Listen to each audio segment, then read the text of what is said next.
Okay, so today we're going to, for the education day, we're going to go through the fee agreement. I want to try to make it as interactive as we can within the time we have allotted. So as I go through it, I might hit a pause for a minute and just, if someone has a question or something that we want to clarify. But the objective is really to go through again, the explanation of the fee agreement, because you need to understand it as it gets submitted to the client.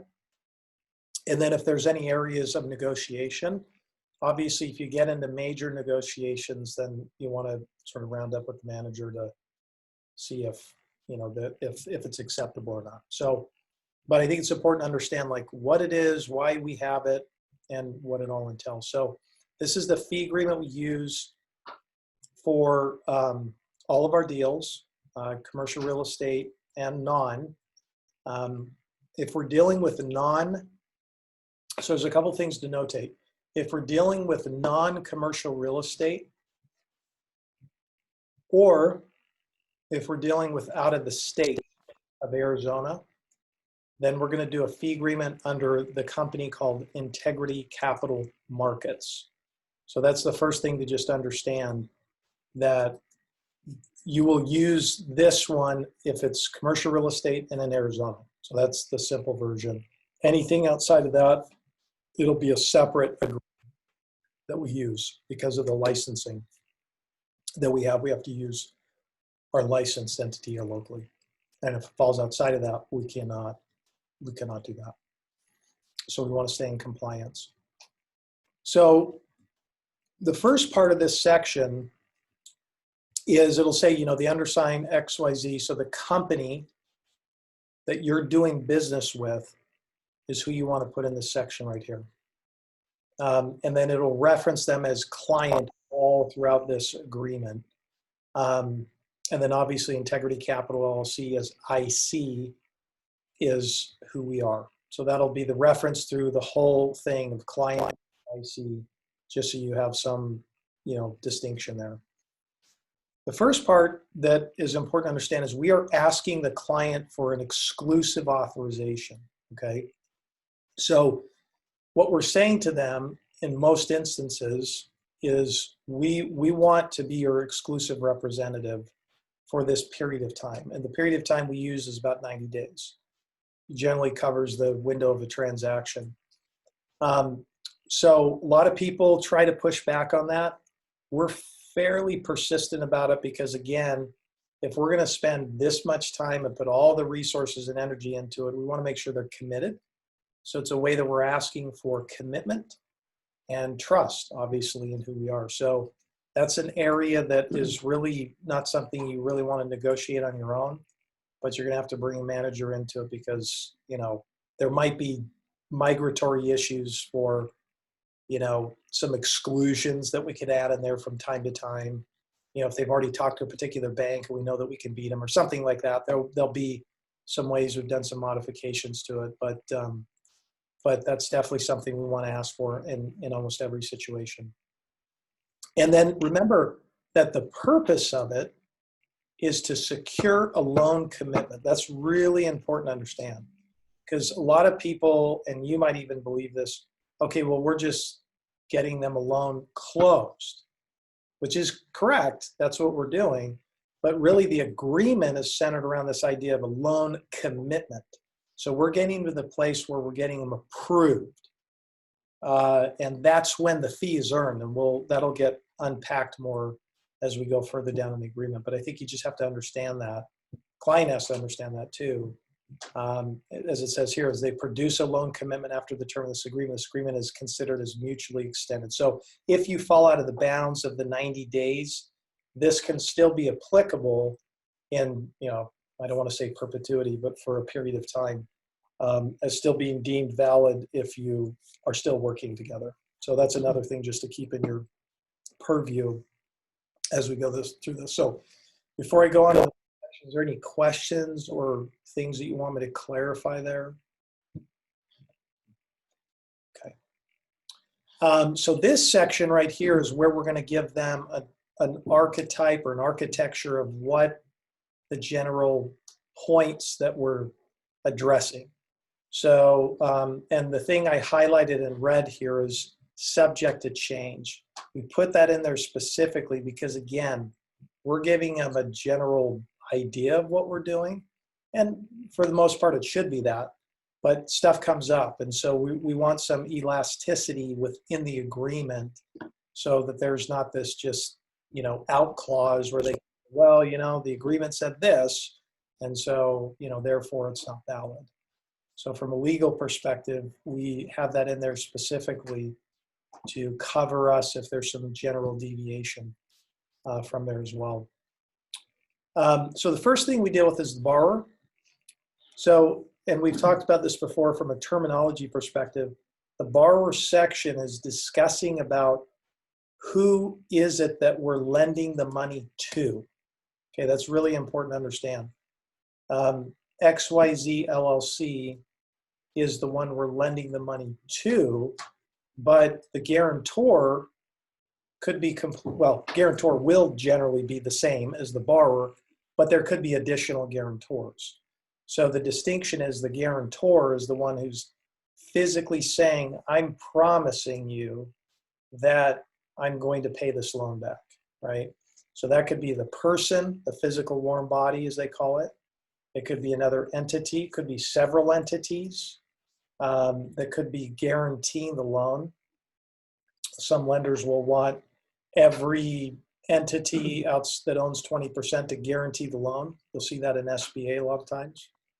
You'll see it on startups. So that's just something to understand that, they're basically saying we want you to guarantee. So we want to list that here just for, again, clarity on the agreement, clarity for them to understand as well. Now you might say, well, what if it's a non-recourse loan where there's not a guarantor?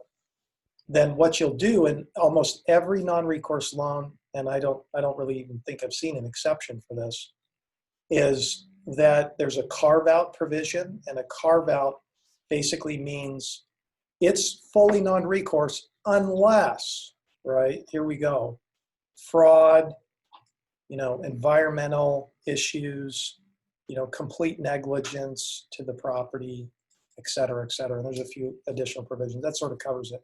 So that's the piercing clause to go through if there's, fraud. So that will mean there's a carve-out guarantor. This is somebody that's going to sign on that saying, well, I'll be the person that if it pierces the veil, it comes back to me. So you still want to have that in there as the carve-out guarantor on there. So just so you sort of understand that particular section. So it's important to really understand this, make sure it's defined well. Don't be negligent on that because it's important that we understand it and they understand it. There's no confusion. The next thing is you'll put the description of the property. 10,000 square foot industrial building, 182 unit apartment complex, single tenant, triple net O'Reilly's, whatever. You want to just have some general description of what it is that we're financing, enough that it's clear. So someone says, well, that wasn't, really in there. We want to have some general idea. Property address. And by the way, if it's non-real estate, then you're just going to clarify that in there, right? So it's going to be, business acquisition buyout for XYZ company. Something to clarify what is it that we're doing in the transaction here to some degree. So you want to describe that in this section so that we all understand are on the same page. Property address, pretty straightforward. Just make sure that you understand it. If you don't have a specific address, an APN number, something to identify the property. Just gives another layer of clarity there. Question with that. Yeah, go ahead. Like you can see discrepancies sometimes between physical mailing, Maricopa County, Yeah. into it a lot. So what do you usually like? Just if you're running into some challenge, you deviate to the APN. Yeah. So just definitely go to the APN for sure if you run into a challenge there. So it's a good question. So he's just saying, what if there's a, in some of the properties we own, it even has that. It's like address, mailing address is different than the physical address. So yeah, APN is a default, I guess, so to speak. Okay, loan type. This is where you're going to include what we're doing or what loan are we offering them. So for example, small business 7A, SBA 504, conventional acquisition, construction loan. So just try to give some description of what it is we're offering to them. I put a little asterisk in there that says includes any and all loans provided by AC with the financial institution.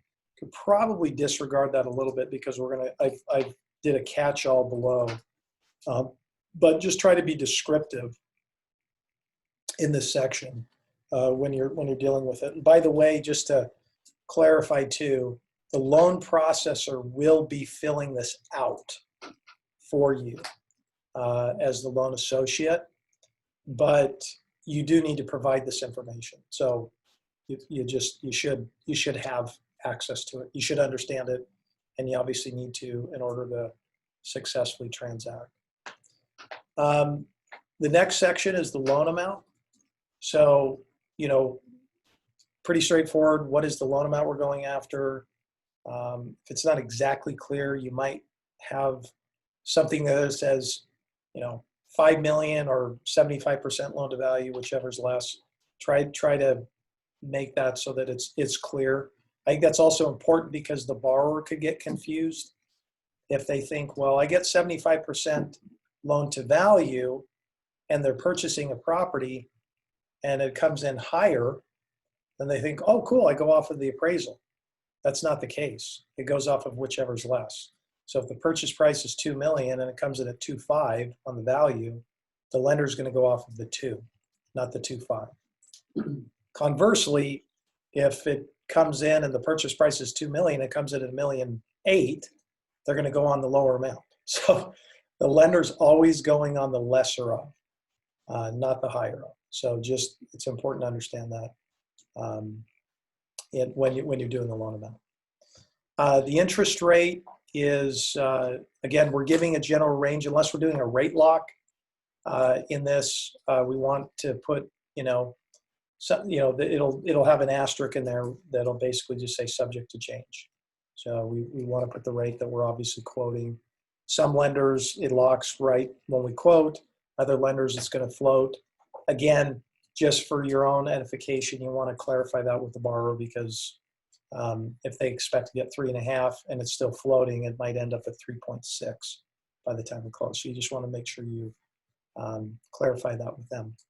Lender, same thing, put the lender down, but we always have language subject to change because it can. And so you just want to have that name down there who you're going with. Of course, we always know we want to have a backup lender and at our firm. We always just want to have a second, place to go. Broker, pretty straightforward. That's us. We want to be clear on it. And I don't know why I put subject to change because we're not changing. So loan amortization. Just put the general terms. So, 25-year amortization, 10-year fixed. If it's a 10-year term and it's a 5 + 5, or it's fixed for 5 years, adjust and then fixed. You just want to have that in there. Again, we just don't ever want to get into a situation where we're, take this to an attorney and it's like, well, I was under the impression this was a 10-year fixed. And they look at our agreement and say, well, it is kind of foggy. So you just, it's just important. The reason why I'm doing all this stuff is because I've been through probably every one of these situations before in some sort of legal capacity. So just trust me to be clear. The more clear you are, the better it is. The more vague, as we say here at Integrity Capital, is like the plague. Do you have a question? Yes. Yeah, and be a little louder too so we can hear. Sorry. Yeah, So you're okay. Back to that on the broker side, it's always nice. It's Integrity Capital, but just like if it's if a piece of real estate's not in the deal and it's just a straight business acquisition, therefore it's integrity capital markets, you always want to be specific on that broker section of which entity it is of us, or does that? No, great. Yeah, that's a great question. So what he's saying is, do we want to clarify that it's Integrity Capital Markets versus Integrity Capital? And it'll be a full new agreement that will say Integrity Capital Markets at top. But to your point, yeah, put down Integrity Capital Markets. Just it's a duplication, but yeah, you're keeping it consistent. Yeah, yeah. It'll say fee grade, all the same thing, but it'll say ICM. And yeah, so good question. Okay. I have a question. Yeah, go ahead. So regarding to what Austin had said, so I see Integrity Capital's Arizona real estate. What about Arizona non-real estate? Is that still Integrity Capital? Does that fall into ICM? Yeah, if it's non-real estate Arizona, it is ICM. Because our licensing has to do with commercial real estate in Arizona. Oh, okay, but if it's a non-real estate, but it is in Arizona, that's still an IC? No, it's ICM. It is ICM. Yeah. Okay. All right. Thank you for the clarification. Yeah, absolutely. Okay. This section is just describing the services that we're offering. And again, really important to clarify that because the client needs to understand what our role is in assisting them versus what it's not. So if you notice, it says IC will endeavor to obtain loan quotes. Okay, that's what we're doing. We're going out to get loan quotes from lenders to be competitive. We do have a fiduciary responsibility to the borrower. We need to understand that that's our obligation, is to act on their behalf as to what is in their best interest, right? That's why one of the things we always talk about is we don't, ratchet up, things to make back-end fees, because that's not being a fiduciary, so to speak, representative. So we're obtaining loan quotes. And this just walks you through. I'm not going to belabor it, but if they choose to submit the loan application, this is what's going to happen, right? We're assisting them by identifying the lenders. We're participating in discussions and meetings with the lenders. We're supplying the lender with all information, and we're assisting in closing. So it's pretty much what we do, which is our whole process from start to finish. And so that's just describing a real truncated version. And that's what delineates us anyways, because most brokers just sort of throw the package off and say, pay me when we're done. But we don't do that. So, IC is performing its services and here we go, it's in red, independent financial intermediary and not as your agent, fiduciary, or representative. Okay, so that's the clarification, because once you start getting into, hey, we're a fiduciary, that's a whole different animal.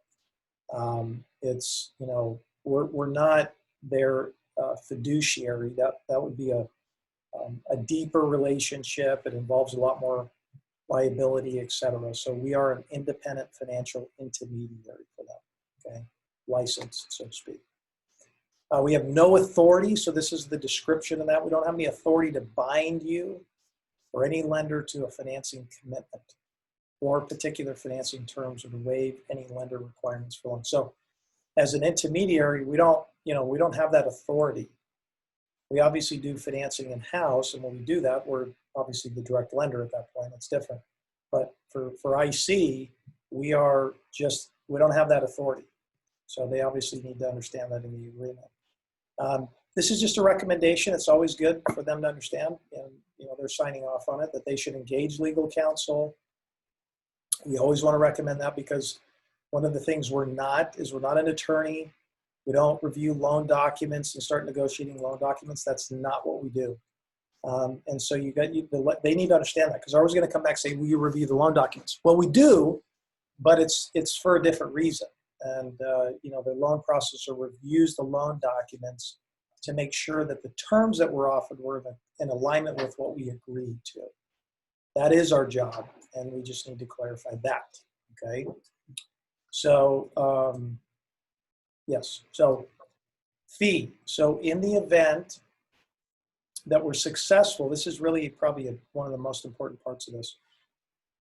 If we're successful in obtaining a loan commitment, here we go back to this verbiage, for the client in substantial accordance with the terms or on the terms accepted by the client agrees to pay us 1% of the, or whatever we negotiate, of the loan amount, okay? It's really important that you understand this whole section because the client's gonna read it sometimes and say, well, wait a minute, you're saying I'm gonna pay you 1% once we get an approval? That doesn't make any sense. But what we're saying here, it'll describe it. We have earned the fee, okay, and the same shall be due and payable upon the issuance of loan commitment to the lender. So what it's saying is that we've earned our fee at that point, okay? We just had this happen with a guy, with a company that we were working with where they took us all the way down the road. We got a commitment letter and they just changed their mind. We don't want to do the deal anymore. And now we're getting paid the full amount and they are paying us. We had to engage an attorney. And they realized it once they looked at the document. But because we earned our fee, we did our job, we got them exactly what we promised, they walked away. You know, it had nothing to do with us. So it's earned at that point because of those situations.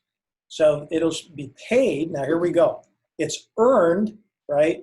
But then it's paid at closing proceeds of the loan after the loan commitment is issued. So closing does not occur due to the client's intentional default under written loan commitment accepted by the client. The client shall pay IC immediately upon the default. That's just what happened. Say, so they bail out, they owe us the fee, okay? So any questions on that?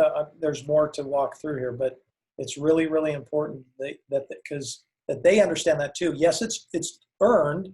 We did our job, but it's not paid until you close, essentially. Because if the lender bails out for some reason before that, which I don't know why they would. But yeah, you know, that. So any questions about that before I go on? Okay, good. So if IC submitted the loan application to the package, and if the client refuses to accept a proposed loan commitment from the lender for any reason whatsoever, the client shall get half of the IC fees upon the client's refusal of the commitment.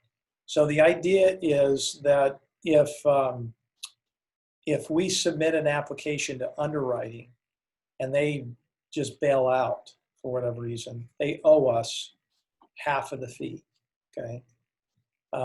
And so if they just sort of bail out after we've submitted to underwriting, we've done this intentionally because we've seen that happen before where people just kind of change their mind, and it's you know, it's important to clarify that.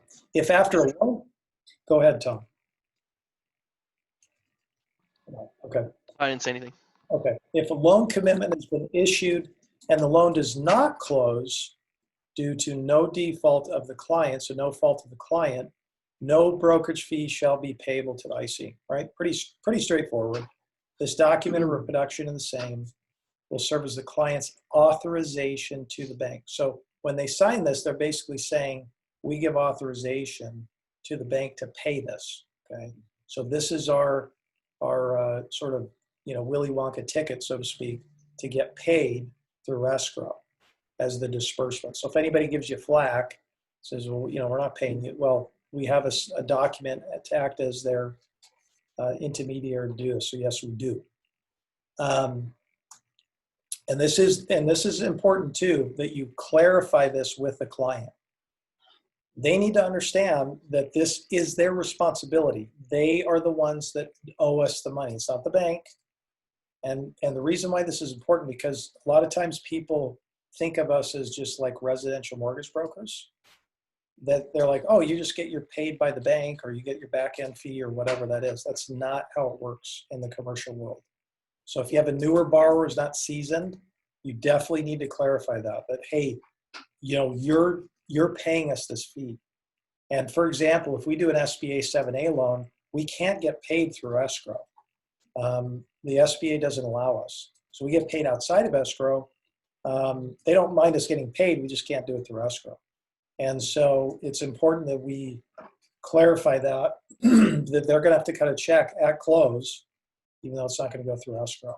So it's really important, because I've seen this happen where people get confused and they're like, well, wait a minute. So you have to explain that to them so there's no expectation disalignment. Also, this becomes a valid lien. There are instances in our process where we actually have gotten a pre-lien signed from clients on small business loans when we can't get paid through escrow.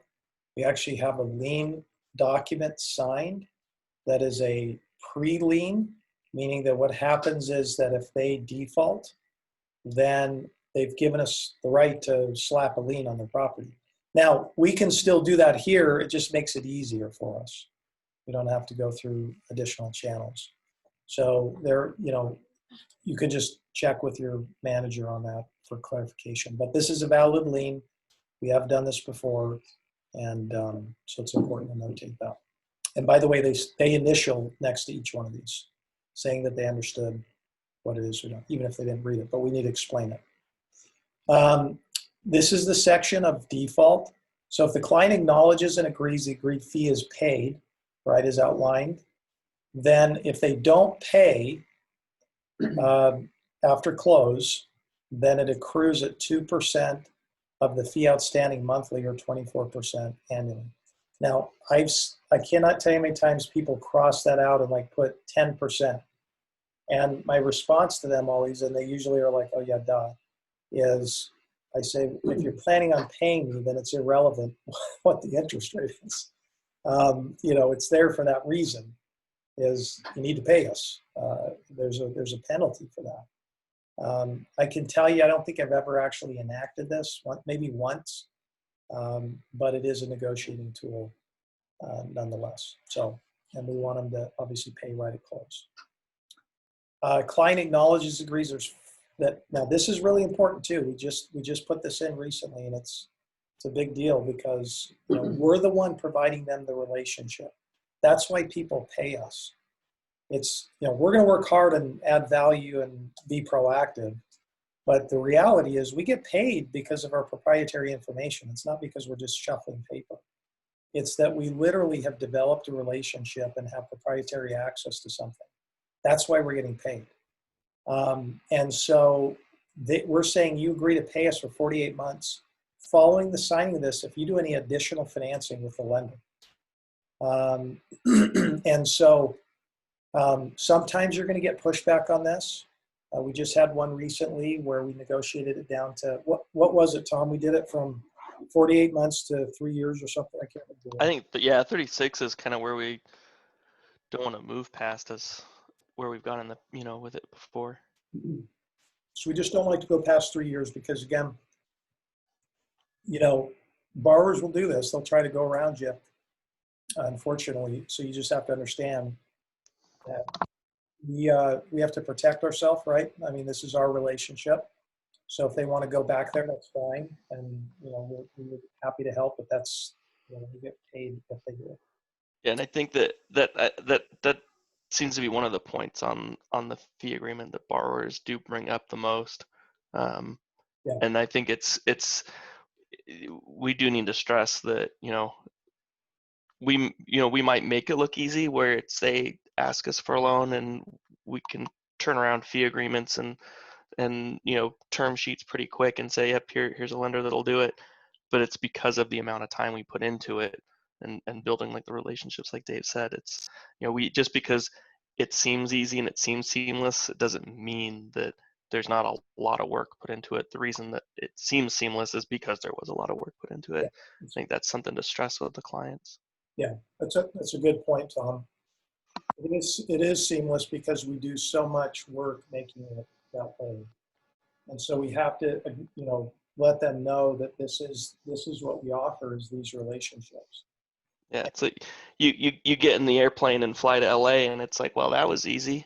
It's only an hour, but all the work that it put into to developing that, it's like, well, that's why you're paying so much for the ticket. That's exactly it. It's like the cup of coffee at Starbucks, right? It was a piece of cake. Well, there's a lot of work got into them getting that cup of coffee. So, okay, so indemnity. This is just a client releases, holds harmless, indemnifies any liability regarding loan arrangements, and is not the responsible of the client's decisions, okay, concerning the desirability or acceptability of any loan of any term. So this is just an indemnification clause. They're basically saying you're indemnifying us from your actions, your lack of actions in here. Now, the reality is if somebody wants to sue you, they're going to sue you. So, but it's just another layer of acknowledgement on their part, if we were in a court of law, that, you know, that they've agreed to this. And obviously we have to act with diligence and not negligence when we're representing them, but it's just another point of clarity. So I don't need to belabor that too much. Marketing efforts. This is just an acknowledgement on their part to allow our firm to market their information. Okay, some people are very private. It's totally fine. We just want to know that. So if they sign off on this, they've given us physical acknowledgement that we can go out and, you know, we do, you know, email blasts and we do PR stuff, and we just want to make sure that we're sensitive, you know, being sensitive to their concerns, if any. So make sure that they understand that. And if they say, I don't want you to do that, it's fine. We're not going to get into an argument about that. So that is definitely negotiable all the time. Refinance obligations. This is just some, you know, some attorney language in here to, you know, the client needs to understand. I guess the simple way to understand this is that if the client has a loan and they have a prepaid lockout period, that they've acknowledged that they have the ability to pay that off. They've checked with their lender. They know that it's an open period. A lot of times you'll have the prepayment penalties. You'll learn in some of your education here of, you know, defeasance and yield maintenance, which is basically a lockout. Even though there are loans that will literally say you're locked out for a period of time and you cannot pay it off. And so we just have to acknowledge that. It's part of our process anyways to make sure that we, that there's not a prepay, because you could get to the end of a loan and realize, oh my gosh, like, you know, you have another $50,000 prepay on top of this and we just don't know. So that's another proactive thing we do in advance to make sure that we don't get to the end and go, oh crap, we just got you in a big pickle here, okay? And this is just the, you know, again, this is just more of a, you know, legalese, you know, that this document, you know, shall supersede any other written or oral agreement with the client and IC. So, you know, you're making verbal promises and things like that. It doesn't hold any water in a court of law. It's what did you put in writing, what's signed, what's agreed to. That's why we always hit you guys so hard of like, log your calls, make your notes. I mean, just, you know, for lots of reasons. And again, not because we want to get into a fight with a client, we want to help them, but sometimes you need to help them by clarifying like, hey, do you remember we had this conversation and this is what we said on this date? And, you know, helps them go from being a little bit overly emotional sometimes to clarify. This document can be executed with facsimile. So it's just saying that we can, you know, do things with you know, counterpart signatures and it doesn't have to be a wet signature. So it just helps make it easier for the client, I guess, is what it is. So I'll pause there for a second. Any questions, points of clarification? Is that okay? This section, the OFAC, so this is the Office of Foreign Assets Control for the U.S. Treasury. So, you know, this is just one of those documents or sections in the document just saying that they're, you know, not a sanctioned person with foreign issues and, you know, making sure we're not dealing with a terrorist or something. So it's just, you know, something that they need to be aware of. They're acknowledging it to us. Obviously, there's a link there to go to a published list if we need to as well. So as we get to the end of this, a few things. So the contract will be null and void if it's not signed by the date. So it's just important you get the dates, really important. So like if you're going to issue the fee agreement, just, hey, I'm going to send this out. When do you think you can get this back? Always ask for agreement. So put a date on there so you're having a time frame. So if it's 2 days, maybe put 5. Just want to give a little bit of wiggle room there to help them so that they have some time as stuff comes up. And then, just get the signature block right. Make sure you put the name down there of the borrower. There might be multiple people signing. I'm now to the point where, and Tom and I have talked about this in length, if you have multiple partners, they all have to sign, period. It's not an option. We're not going to have representatives. If there is a managing member of the LLC, somebody representing, that's fine. But if it's just members and everybody's there, they all have to sign. Because the problem is you get partners and nobody's communicating with each other. And we just had this, I've had this happen a couple times, and we learn each time to go through. We don't allow partners not to be on the kickoff call anymore. They have to be on there, because we just had this with a client when he was adamant. He's like, they're all gonna be on the same page. I keep them up to speed. We got to closing and he's like, I can't close because partners don't want to do it. I'm like, that's the whole point of why we do this. So it's just, everybody's got to sign, and you got to let them know that. So it's your own fault if you end up working with 8 partners. So you deal with the nightmare of that. I'm kidding. But, so everybody's got to sign. And then I obviously will sign as the sort of broker of record, so to speak, with our license number down there. A couple of things, again, just the fee agreement's really, really important. One of the things we're probably going to enact here pretty soon, and so I may as well chat about it now. Unfortunately, we live in a world where people can get wily, and they can, when it comes to money, they just change.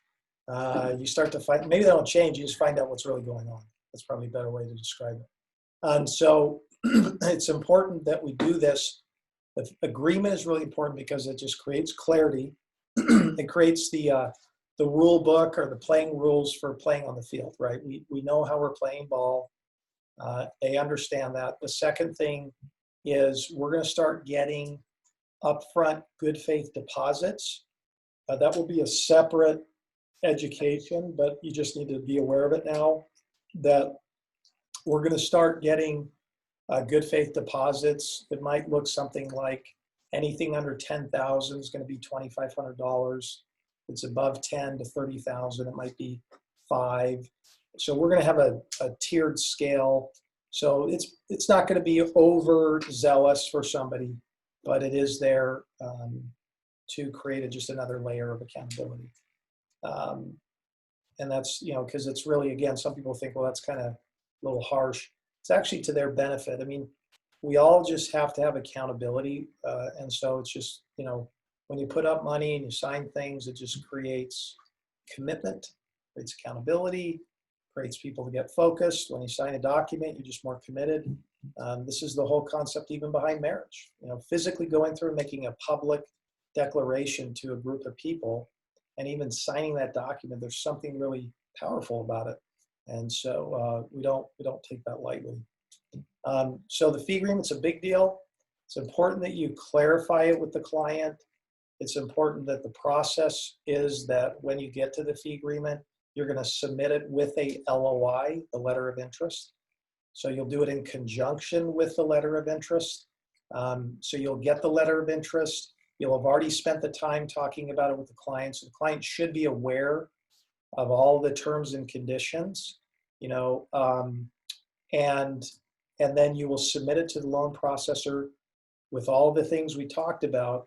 When you get that back, you'll review it yourself. Just make sure it's all correct, because you don't want it going out and going, what's that? We didn't agree to that. So double check it and then submit it, and then call the client.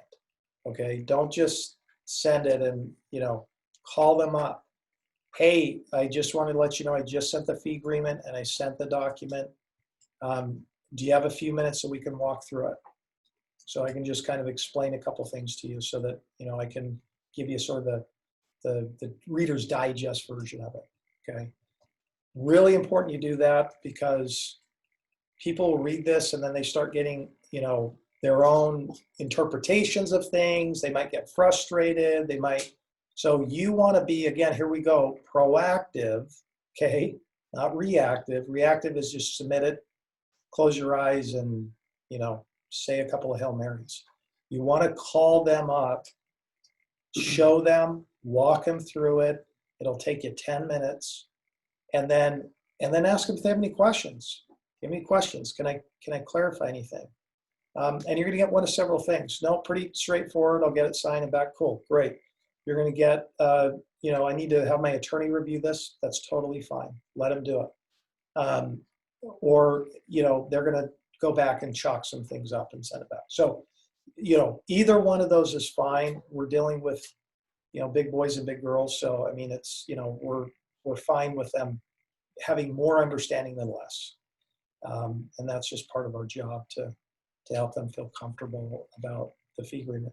Once it gets signed, then you need to make sure, and Lana, loan processor, will do this, is, send it back to me, and then I'll sign it.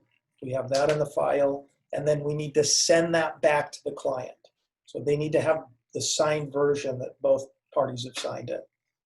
We keep that in the file, make sure that's in there, because this is the document that we're going to also give to the lender. Tom, you and I are learning this too.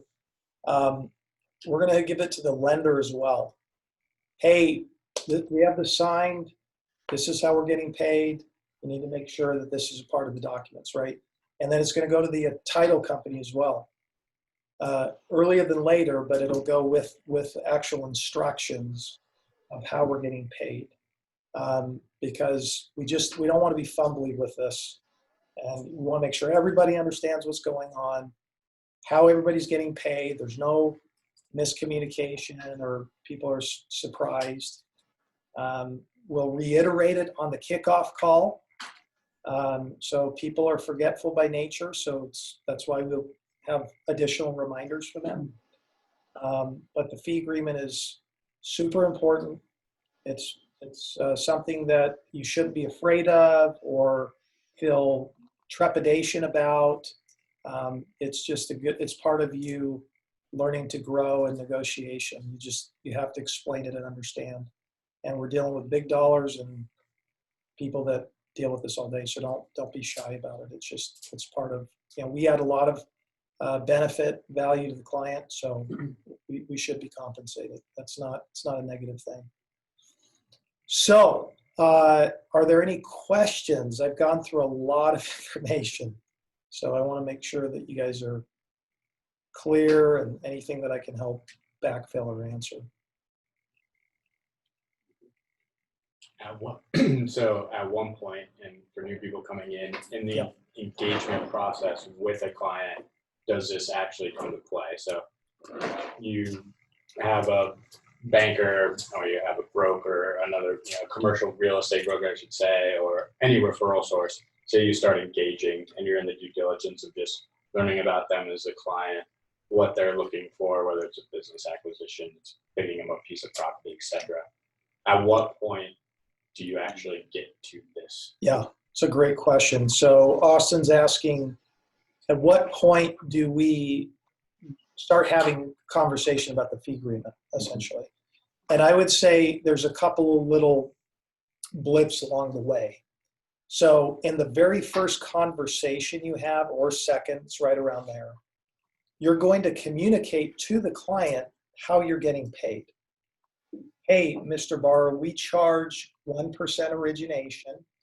That might be on top of what they charge, or it could be in conjunction, but that's how we get paid, right?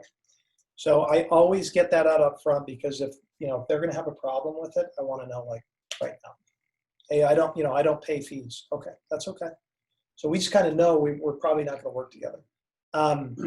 but that's the first point of contact. The second point of contact is once you've collected a package, got it prepped, shopped it to the lender, brought it back with the letter of interest and the quotes that we've submitted in our little memorandum. When we submit that to the client, before we codify an actual LOI, it's there as well.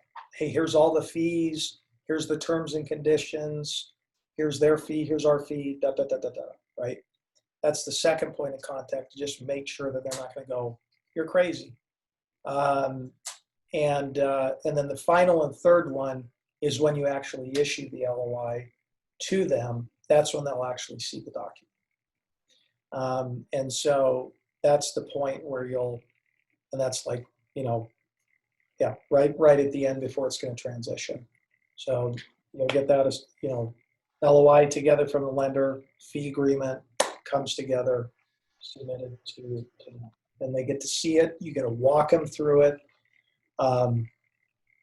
Eventually, we'll probably have a little cool video maybe we can send out to them that will walk them through it, just to, if somebody's more tech savvy and they want to go through it. But I actually do like the fact of just picking the phone up and walking through it. I think it just it just helps them.